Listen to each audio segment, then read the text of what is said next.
He was too small to hold back a Marine, but somehow, baby Atlas did. At 1:12 in the morning, the veterinary room glowed with a pale white light that made every sound feel sharper. The soft beep of a monitor, the whisper of rain against the windows, the low hum of the heater fighting the cold Tennessee night. Caleb Rose stood beside the exam table in a damp field jacket, his boots leaving faint muddy prints on the clean tile floor. He was a white former United States Marine in his late 30s, broad-shouldered and quiet, with the tired stillness of a man who had learned to carry worry without showing it. On the table, wrapped in a blue towel warmed from the dryer, lay a tiny German Shepherd puppy with black and tan fur still clumped from rainwater and roadside dirt. His name was not official yet. Caleb had only whispered it once in the truck, almost by accident. Atlas. A big name for something so small. The puppy's eyes were half open, amber and glassy with exhaustion, but they followed Caleb every time he shifted his weight. Dr. Hannah Mercer had stepped into the hallway to prepare discharge notes and call a local rescue contact. She had said the little dog was weak, cold, and frightened, but stable enough to rest through the night. Caleb wanted to believe her. He wanted to breathe. He wanted to step outside, sign whatever papers needed signing, and let the room stop squeezing his chest. But the moment he turned toward the door, Atlas moved. It was barely movement at all.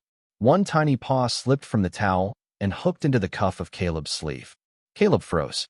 The paw was no bigger than a silver dollar, trembling with effort, claws catching the worn canvas of his jacket. "Hey," Caleb murmured, turning back. "Easy, little man." Atlas did not let go. His small chest rose and fell beneath the towel. His ears, still too soft to stand all the way up, twitched toward Caleb's voice. Caleb gently loosened the paw, but Atlas lifted it again, slower this time, and placed it against his own chest. Not random, not restless, deliberate. Caleb's hand hovered in the air. Rain tapped the window in a steady rhythm, like fingers asking to be let in. "What are you trying to tell me?" he whispered. Atlas blinked once, then pressed his paw harder against the towel over his ribs. His gaze locked on Caleb with a trust that felt older than the little body holding it. Caleb had seen that look before, not in a clinic, not in a puppy, but in moments when words were useless and someone needed him to understand anyway. The door clicked behind him as Dr. Mercer returned, holding a clipboard. "Mr. Rowe, you can step out for just a minute," she said softly. Caleb did not move. Atlas's paw tightened on his sleeve again. The puppy gave one thin breath, then looked toward the floor beside the exam table. Caleb followed his eyes. Beneath the edge of the towel, something dark and wet clung to the fabric, almost hidden in the fold. Caleb bent closer, and the air in the room seemed to still. Atlas was not asking him to stay for comfort. He was showing him something. Dr. Mercer set the clipboard down without a sound. The room seemed to narrow around that small dark shape caught beneath the towel, as if the whole night had been waiting for Caleb to notice it. He leaned closer, careful not to startle Atlas, and saw that it was not dirt alone. A thin strip of black nylon was tangled near the puppy's torn collar, tucked so tightly into the wet fold that it might have been missed by anyone in a hurry. Atlas watched Caleb's face, his tiny paw still hooked to the sleeve of the field jacket, trembling but determined. "Hannah," Caleb said quietly, using the doctor's first name because fear had made the moment too human for titles. "Can you look at this?" Dr. Hannah Mercer moved beside him, her expression calm, but her eyes sharpened. She was in her early 40s, with graying brown hair pulled back, a soft Tennessee voice, and hands that had learned how to move gently even when time felt short. She lifted the towel one careful inch. Atlas gave a faint whimper, not from panic, but from effort, as if he had carried this secret long enough. "There is something tied here," she said. Caleb felt the room grow colder. Outside, rain slid down the glass in silver lines, blurring the parking lot lights beyond the window. For a moment, the clinic disappeared and Caleb was back on the roadside 2 hours earlier, driving home from the 24-hour auto parts store with a new alternator belt on the passenger seat and a storm rolling hard over Pine Hollow Road. He had almost missed the movement near the closed gas station. A small shape under the edge of the awning. Not a bag, not trash. Alive. He remembered pulling over, headlights cutting through rain, boots splashing through shallow puddles as he approached. The puppy had been pressed against a damp cardboard box, black and tan fur plastered to his small body, eyes too bright for how weak he looked. Caleb had crouched and spoken low, the way he once spoke around fear, because sudden voices could break fragile trust. "Easy now. I have got you." But Atlas had not crawled toward warmth first. He had turned his head toward the box, then back to Caleb, then weakly lifted one paw and touched Caleb's boot. The gesture had been so small Caleb almost mistook it for exhaustion. Now, standing under the clinic lights, he understood it had been the first message. Dr. Mercer worked the nylon free with a pair of small scissors, cutting only the knot, not the collar. Inside the strip was a folded scrap of paper wrapped in clear tape, soaked at the edges but still holding together. Caleb stepped back as she opened it flat on a stainless tray. There were no words at first glance. Only 3 dots drawn in blue marker, then a short arrow. Beneath it, almost faded, was a smudge of red clay. Caleb stared. 3 dots and an arrow. A child could have made it, or someone who did not have time for more. Atlas pushed his paw forward again, touching the tray with surprising precision. Dr. Mercer looked from the paper to Caleb. This was hidden on him. Caleb nodded slowly. "He did not want me to leave because he is not the only one." The words came out before he fully understood them. Once spoken, they filled the room. Dr. Mercer's face softened with concern, then firmed into action. "Where did you find him?" "Old gas station off Route 19, about 7 miles south of here." Atlas lifted his head at the sound, weak but alert, amber eyes fixed on Caleb as if the name of the place mattered. Caleb remembered the cardboard box again. The way Atlas kept looking back at it. The way the rain had nearly drowned every sound except the storm. Dr. Mercer reached for her coat, hanging by the door. "I will call Ruth from County Animal Rescue." Caleb looked at the puppy on the table. He should not be alone. Hannah placed one hand lightly on Atlas's towel. "He will not be. My assistant is in the next room, and I will keep the warmer on." Caleb bent close to Atlas. The puppy's paw found his sleeve one more time, softer now. Caleb covered it with 2 fingers. "I am going back," he whispered. "I heard you." Atlas blinked, and for the first time since Caleb had found him, the tiny paw relaxed. Caleb left the clinic with the paper sealed inside a plastic sleeve and the sound of Atlas's small breath still following him through the rain. Dr. Mercer drove behind him in her old Subaru, and Ruth Bell from County Animal Rescue promised to meet them at the gas station with blankets, carriers, and a portable heat lamp. The road south of Pine Hollow was almost empty at that hour, just wet blacktop, pale lane markers, and the sweep of Caleb's headlights cutting through mist. His hands stayed steady on the wheel, but inside him something had shifted. He had spent years building a life where emergencies belonged to other people, where the phone stayed quiet at night, where every morning began with coffee and the safe noise of tools in his shed. Then a puppy no heavier than a work boot had placed one paw on his sleeve and called him back into purpose. The old gas station appeared after 7 miles, its sign flickering weakly above dark pumps and a locked glass door. Rainwater streamed from the awning in silver ropes. Caleb parked near the same spot where he had found Atlas, leaving the truck lights on. The cardboard box still sat under the awning, half collapsed, its sides dark with water. Dr. Mercer pulled in behind him. Ruth arrived moments later in a county rescue van, a short woman in her 50s with a rain hood pulled tight and eyes that looked kind even when they were tired. "Show me where," she said. Caleb pointed to the box. They moved carefully, not rushing, listening between the rain and the hum of the station lights. Caleb crouched beside the cardboard and lifted one flap. Empty. His stomach tightened. Dr. Mercer aimed her flashlight inside, then along the concrete. "Look at the water," she said. Thin, muddy tracks curved from beneath the box toward the back of the building. Tiny paw marks. More than one set. Caleb followed them past a row of faded propane cages and around the corner where weeds grew tall against a storage shed. The 3 dots and arrow suddenly made sense. 3 pumps. Arrow behind the station. A simple map made by someone who knew signs could survive where words might not. Behind the shed, the ground dipped toward a drainage ditch lined with red clay. A torn blue tarp had been wedged beneath a wooden pallet, barely visible in the dark. Ruth lifted one hand, asking everyone to stop. From beneath the tarp came the smallest sound Caleb had ever heard. Not loud, not dramatic, just a thin little peep, almost swallowed by the rain. Caleb knelt in the mud, his field jacket soaking through at the knees. "Easy," he whispered, though he did not know if he was speaking to the puppies, to Ruth, to Hannah, or to the part of himself that had forgotten how quickly a heart could open. Dr. Mercer handed him a flashlight. Beneath the tarp were 3 tiny German Shepherd puppies huddled together on a strip of damp blanket, black and tan, cold and frightened, but moving. Caleb closed his eyes for 1 second. Atlas had been telling the truth with every ounce of strength he had left. Ruth slid a warm towel into Caleb's hands. "One at a time," she said. Caleb reached in slowly and lifted the first puppy against his chest. The little body trembled inside the towel, then gave a weak sigh that seemed to pass straight through him. Dr. Mercer took the second. Ruth gathered the third. No one spoke for a moment. The rain softened. The flickering gas station light buzzed above them. And somewhere miles away in the clinic, baby Atlas was lying under warm blankets after finishing the mission his tiny paw had begun. The drive back to the clinic felt longer than 7 miles. Caleb kept both hands on the wheel, his field jacket damp against the seat, the first rescued puppy bundled in a towel on Dr. Mercer's lap beside him because her Subaru had stalled under the gas station awning. Ruth followed close behind in the rescue van, with the other 2 puppies resting in a warmed carrier.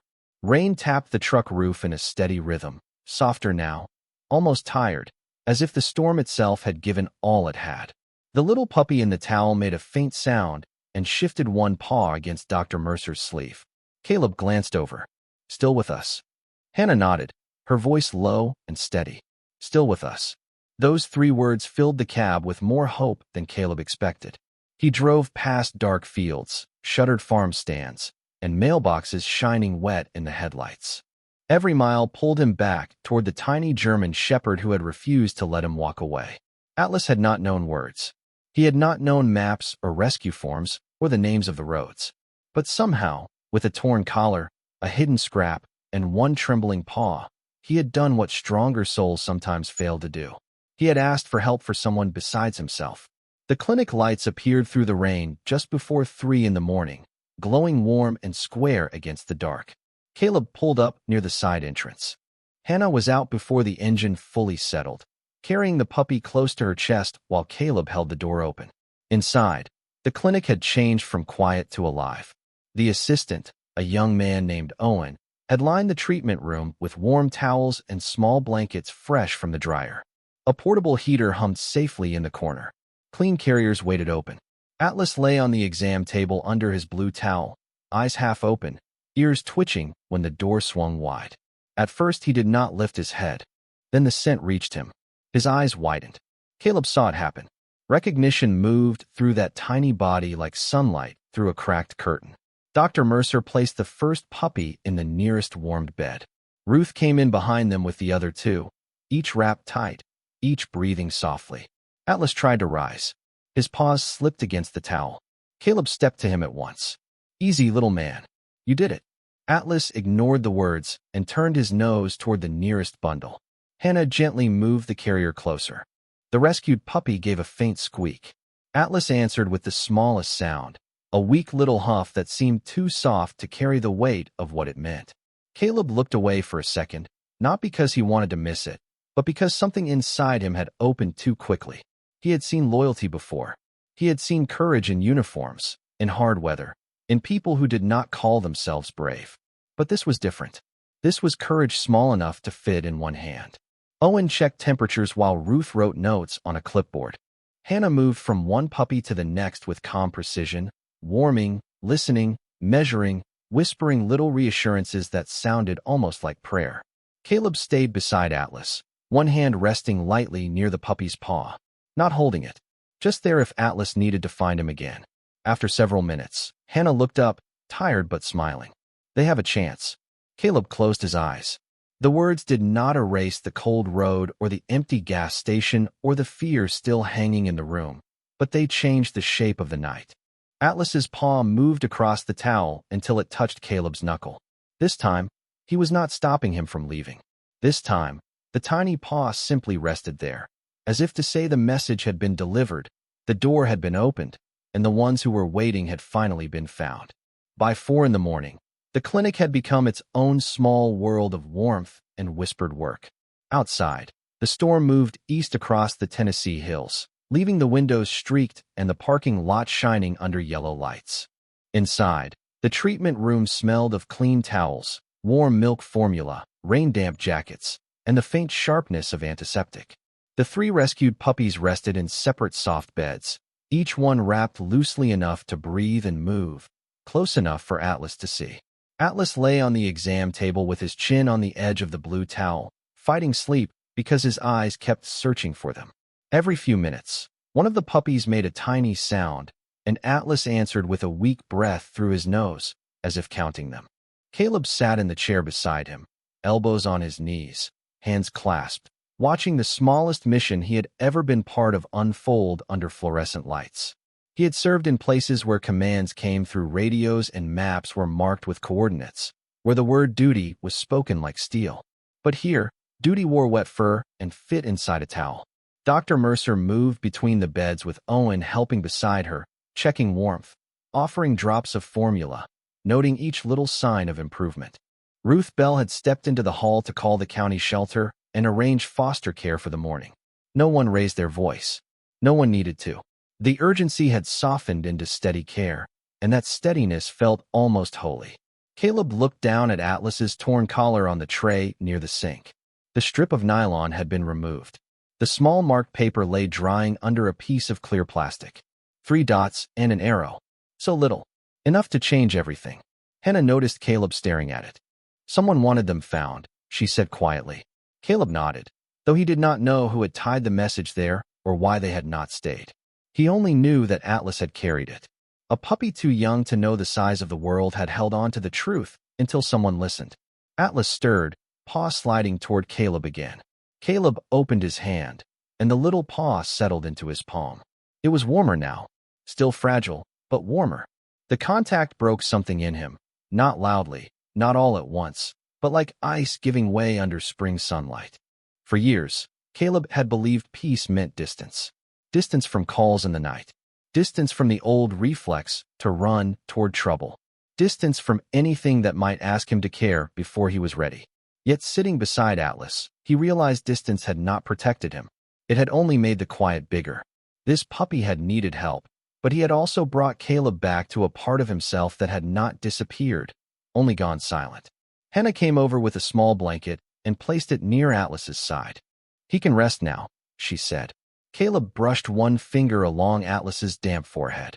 You hear that, little man? You can stand down.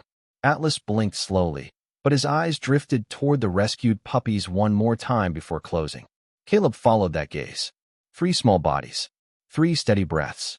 1 tiny paw that had refused to let the night in too soon.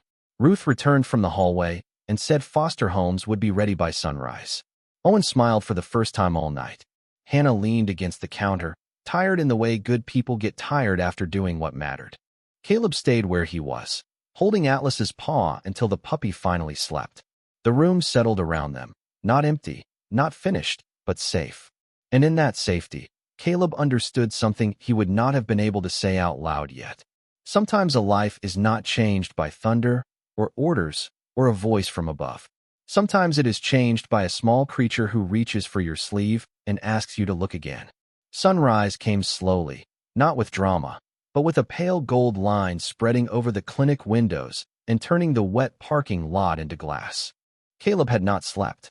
He sat beside the exam table with his field jacket folded over the back of the chair, sleeves still damp, boots streaked with red clay from the gas station. Atlas slept under the blue towel, his tiny body finally still except for the soft rise and fall of his breathing. Across the room, the 3 rescued puppies rested in their warmed beds, each one checked, fed, and tucked into a fragile kind of safety. The storm had passed. In its place came the clean smell of morning rain, coffee brewing somewhere near the front desk, and the quiet shuffle of people who had worked through the night without needing anyone to praise them for it. Dr. Mercer entered with a paper cup of coffee and set it near Caleb's hand. You should drink something, she said. Caleb looked up as if returning from far away. I am all right. Hannah gave him the look of someone who had heard that sentence from too many tired men. That was not what I said. Caleb took the cup. The coffee was too hot and too bitter, but it grounded him. Ruth Bell came in a few minutes later with updates from County Rescue. 2 foster families were ready. A third would arrive before noon. The puppies would be monitored, named, vaccinated when strong enough, and placed carefully, not quickly. Caleb nodded at every detail, but his eyes kept returning to Atlas. Ruth noticed. "And this little one?" she asked. Caleb opened his mouth, then stopped. He had not planned for a dog. He had a quiet house, a repaired fence, a workshop full of tools, and routines built like walls. A puppy would need care, training, patience, nighttime trips into cold grass, chewed shoes, muddy paws, noise, need, love. He looked at Atlas's torn collar on the tray, then at the tiny paw resting outside the towel. "He has already made one decision for me tonight," Caleb said softly. Hannah smiled but did not push. The assistant Owen brought in a clean temporary collar, small enough for Atlas, soft blue with a silver buckle. Caleb touched it with his thumb. Something about the color reminded him of first light after hard weather. Dr. Mercer checked Atlas again, listening to his chest, feeling his paws, watching his eyes flutter open. "He is stronger than he looks," she said. "But he will need quiet, warmth, and someone who pays attention." Caleb let out a breath that was almost a laugh. He picked the right way to apply. Atlas blinked up at him, sleepy and solemn, as if the conversation had always included him.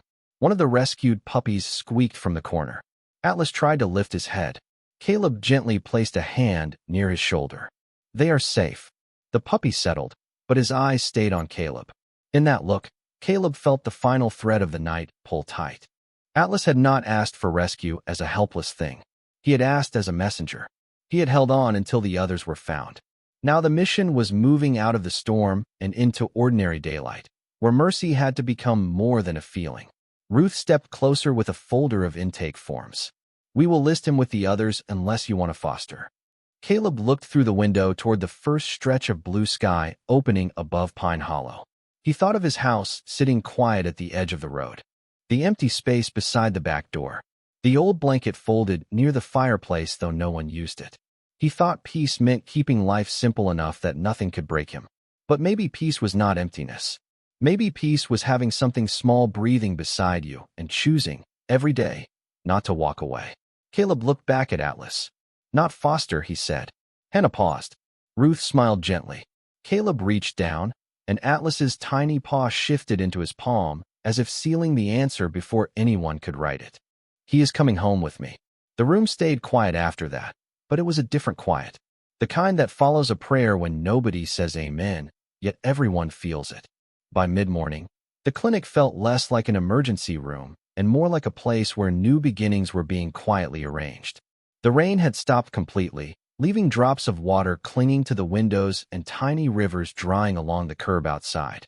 Foster families began arriving one by one, speaking in hushed voices as if they understood the room still belonged to something tender. Ruth Bell introduced each person carefully, not rushing a single decision. A retired schoolteacher with gentle hands took the smallest puppy. A young couple from a farm outside Ashford took the second after promising warmth, space, and patience. The third went with a woman who had raised German shepherds for years and carried a soft blanket that smelled faintly of lavender. Caleb watched from beside Atlas, feeling both relief and a strange ache as each little bundle left the room. Atlas watched too. His head rested on the towel, but his eyes followed every carrier until the door closed behind it. Each time, Caleb leaned closer and whispered, "Safe." And each time, Atlas seemed to understand enough to let his eyes soften. Dr. Mercer printed care instructions while Owen prepared a small packet of formula, medicine, and the blue collar Caleb had chosen without admitting how much it mattered. The torn old collar and the marked scrap of paper were sealed in a clear envelope and placed in Caleb's hands. "You may want to keep these," Hannah said. Caleb looked down at the 3 dots and arrow, now dry and fragile beneath the plastic. It was not much to anyone else. To him, it was proof that help could come through the smallest sign if someone stayed long enough to see it. "I will," he said. Near the front desk, Ruth finished the last of the rescue paperwork. She wrote Atlas's name slowly, smiling at the size of it. That is a mighty name for such a small boy. Caleb looked at the puppy, now blinking sleepily under the warm towel. He earned it before sunrise. When it was time to leave, Caleb expected Atlas to resist being moved, but the puppy simply watched him, trusting without question. Caleb wrapped him in the soft blanket Owen had warmed, tucked the tiny body against his chest, and felt the puppy's paw settle near the zipper of his jacket. Not gripping this time. Resting. The clinic hallway smelled of coffee, paper, and raincoats drying on hooks. Hannah walked them to the door. Keep him warm. Small meals. Quiet place. Call me if anything changes. Caleb nodded. I will. She studied him for a second, then smiled softly. I believe you. Outside, the Tennessee air had turned clean and mild. Clouds were breaking apart above the parking lot, showing pieces of blue sky. Caleb carried Atlas to the truck and placed him carefully in a padded laundry basket Hannah had loaned him, lined with towels and buckled securely on the passenger seat. Atlas opened one eye as Caleb climbed in. You ready, little man? Caleb asked. Atlas gave the smallest sigh, as if the question had already been answered hours ago. The drive home was quiet. Sunlight spilled over wet fields, fence posts, and roadside puddles bright as polished glass. Caleb passed the old gas station without stopping. The cardboard box was gone. Ruth had taken it as part of the rescue record, but the awning, the pumps, and the wet concrete remained, now ordinary again, as if the night had tucked its miracle away before the world woke up. Caleb looked over at Atlas. The puppy slept with one paw outside the blanket. That paw, so small and stubborn, had changed the path of 4 lives before breakfast. When the truck turned onto Pine Hollow Road, Caleb felt the old silence of his house waiting ahead. But this time it did not feel empty. It felt ready. Caleb carried Atlas through the front door at Pine Hollow Road just after 10 in the morning, and the house seemed to notice. The old floorboards gave their familiar soft creak beneath his boots. The kitchen smelled faintly of coffee from the pot he had forgotten to empty before the storm. Sunlight reached through the window over the sink and lay across the table, touching the unopened mail, the worn Bible near the napkin holder, and the small wooden box where Caleb kept things he was not ready to throw away. He stood there for a moment with Atlas bundled against his chest, listening to the quiet. For years, this quiet had been a wall. Now it felt like a room waiting for a heartbeat. Well, Caleb said softly, looking down at the puppy, this is home.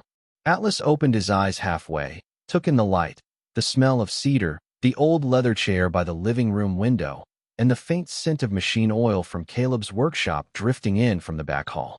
His tiny nose worked once, twice, then his head settled back into the blanket. Caleb smiled, surprised by how much that small act felt like trust. He set the laundry basket near the fireplace, away from drafts, and lined it again with the warm towels from the clinic. Then he placed Atlas inside as carefully as if he were setting down something holy. The puppy turned in one slow circle, clumsy and tired, before sinking into the softness.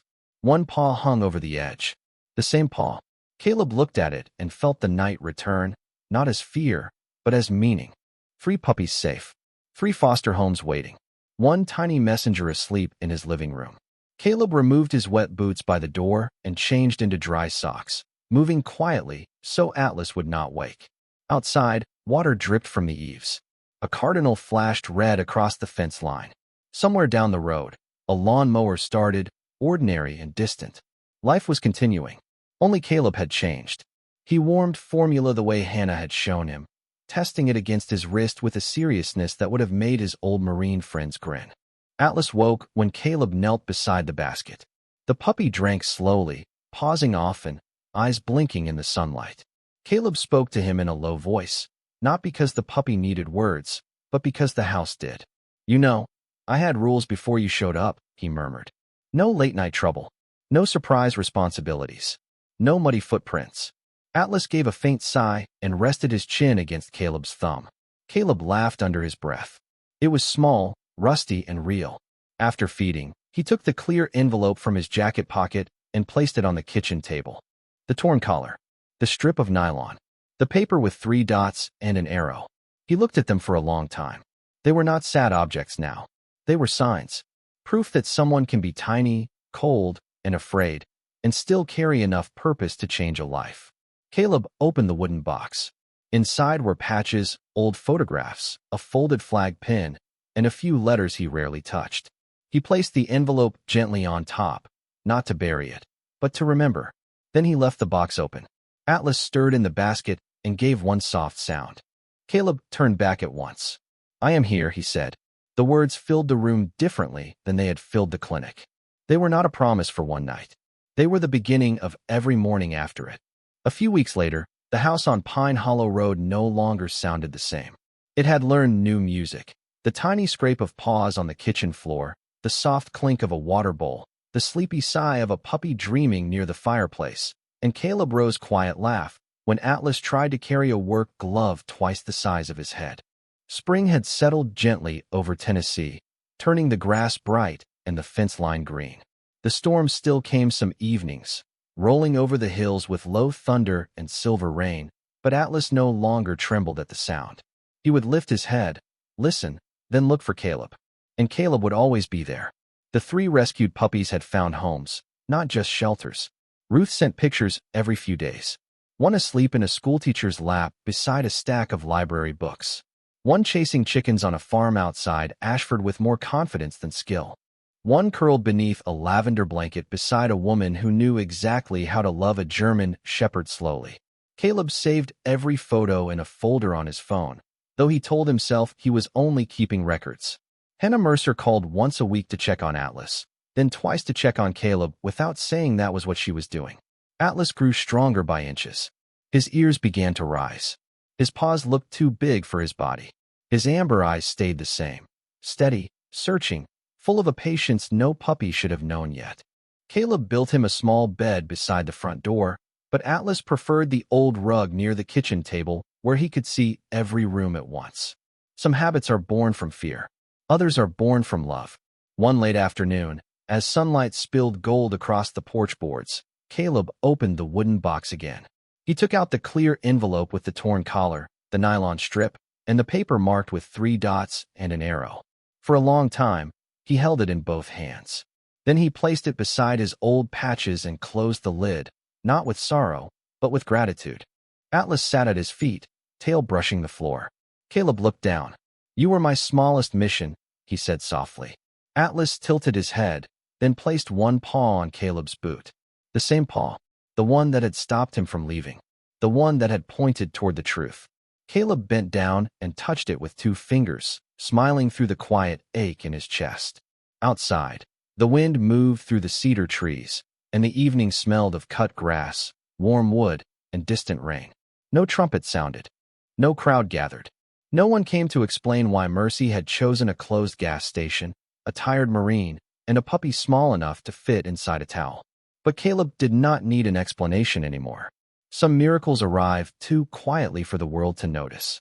They do not demand belief. They simply place a paw on your sleeve and ask you to stay long enough to save what still can be saved.